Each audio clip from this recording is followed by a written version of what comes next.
Happy Memorial Day weekend, everybody. Every week during quarantine, I received lots of calls asking if I were opening up the church the following Sunday. So last week, I asked you to give me your opinions, or your vote, on whether you thought we should be open or not. 35 families responded. 33 said keep the church closed, and 2 said we'd like to see it opened. Now, the interesting thing is that one of those who wants to keep it open made a phone call. And so I asked, if we open it, will you come? She said, no, not at the moment, not until we have a vaccine. So, for the present, we will keep the church closed. Now to my reflections on this Memorial Day weekend. I begin by asking 2 questions. What's the mind of our nation as we celebrate this Memorial Day weekend? And would it be similar to the mind of an American Christian? The first Memorial Day celebrated, or more correctly, commemorated, the death of so many soldiers in the Civil War when North fought South in bloody combat. Soldiers on both sides fought on the same field, died on the same field, and were buried in the same cemetery. No distinction as to who fought on which side. And people came to the cemetery to put markers as a memorial. They didn't make a distinction as to which side you fought on, just the markers for the fallen soldiers. For them, the tragedy was the war, and the dead soldiers were just the unfortunate or sad consequences.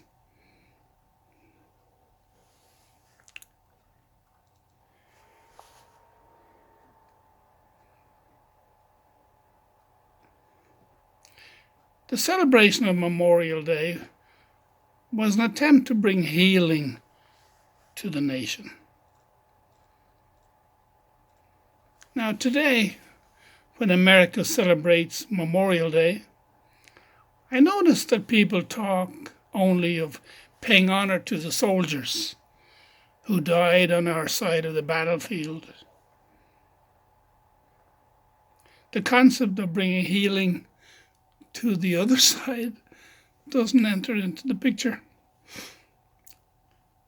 Nor does there a consideration for the civilians killed as a result of the war. United Nations tell us that in the last 40 years of combats in the world, up to 90% of the casualties have been civilians. But how does our nation see this Memorial Day weekend?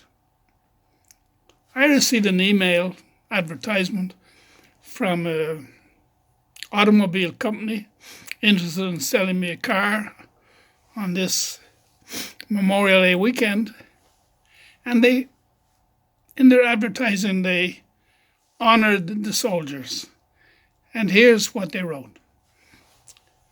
We would like to take this time to honor all our fallen heroes who have dedicated their lives for the defense of this great nation. We would also like to thank those who have, past and present, defended this country in its time of need. Thank you for your dedication and actions.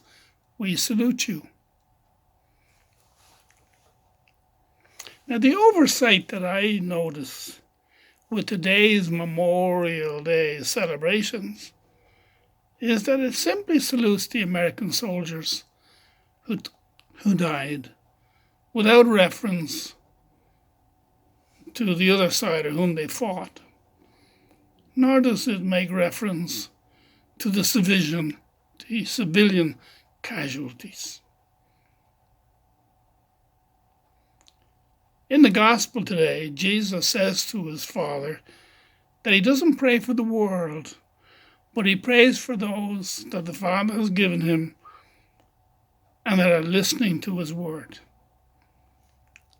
From Jesus' perspective, the world acts without reflection on the Father's wishes, and he doesn't pray for them.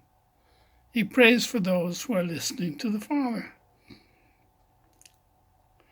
Now, if we look from a world perspective, the world tends to see themselves as being on the right and the other side in the wrong in any conflict.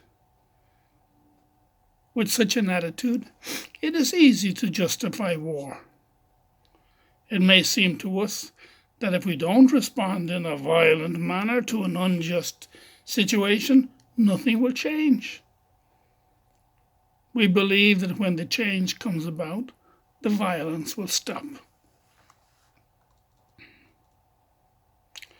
The unfortunate fact, however, is that when we seek to change the world through war, the violence continues to bleed into our system and becomes a way of life. We can become used to violence as being an acceptable response to a threatening situation. The practice of violence, like all practice, makes perfect. And perfect violence leads to a more violent world. Today, Christ calls us to listen to the Father. He did not see his disciples as perfect, but he knew that if they stayed open to the Spirit of the Father and worked together, they could bring about his kingdom. He wants us to realize that we're not all perfect, and that if we face conflict with the awareness that right is seldom all on one side, we will have a better opportunity to bring about a world of peace. For our own hearts, we're called to be aware of the violent elements in our lives and not project them on those with whom we disagree. If we do that, the desire of Christ might just become reality for us all. Happy Memorial Day.